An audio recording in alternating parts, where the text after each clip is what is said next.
myself for 5 minutes of questions. Dr. Swale, some for you to begin with, and for all of you, there's so much to unpack in your written testimony. I know 5 minutes didn't give you long to get into that, so I'd like to dive a little deeper. Dr. Swale, you mentioned your work in developing a dual mechanism insecticide to fight the Asian citrus psyllid, which spreads citrus greening. Obviously a massive issue for us in the state of Florida. From your perspective, how close are we to having a new commercially viable insecticide derived from your research that could be used by citrus growers in Florida? And what do you need? What kind of support or partnership do you need from the federal government that would help accelerate that? That's a great question. I think that we have commercially viable compounds that can contribute to the decline of citrus. Unfortunately, these are synthetic insecticides, and the regulatory pipeline is prolonged and unbelievably expensive. So the direct answer to your question is I don't think we're close at all, even though we have the tangible compounds in hand. And that is why I'm very excited about opportunities with companies like Inveda, because identification of natural compounds can mitigate this prolonged and arduous process that ultimately usually results in failure. So if we're able to identify natural compounds, that we can potentially have something that can be field ready in a few years. So for those of us that aren't deep into the science as you are, can you explain a little bit about how AI specifically will help with those natural alternatives versus the synthetic? I mean, why is it different? Yeah, there's a number of differences, and my colleague here from industry might be able to expand on it a little bit. But the natural world is largely untapped due to the complexity of the chemical structures and how you obtain these how do you get the molecules out of the plant. AI is contributing to that quite significantly.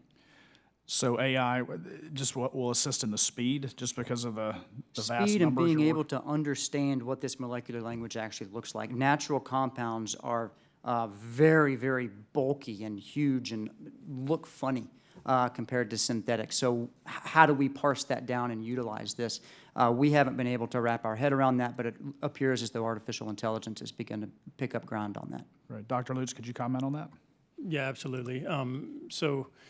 To the point made by Dr. Swale, I mean, natural products, naturally inspired products have a greater complexity than synthetic molecules. Synthetic molecules tend to be small in size. Biologicals and natural products are much larger and more complex. So not only with the speed, but when you think about the vastness of chemical space, it is almost impossible for us to understand as humans how many potential molecules could be out there to be able to interact with pests to prove as effective crop protection molecules. AI models allow us to work through this space at speeds completely unprecedented. At Corteva, we have been moving into this space, to Dr. Swale's point, in part due to some of the regulatory considerations with the amount of time it takes to get new synthetic molecules approved. So we see moving into this space as an area where we can help bring new and effective innovations to farmers faster. But it is an extremely complicated space that AI is letting us distill. Okay. You'd mentioned in your testimony that Corteva is using AI to model structures of over 10,000 molecules.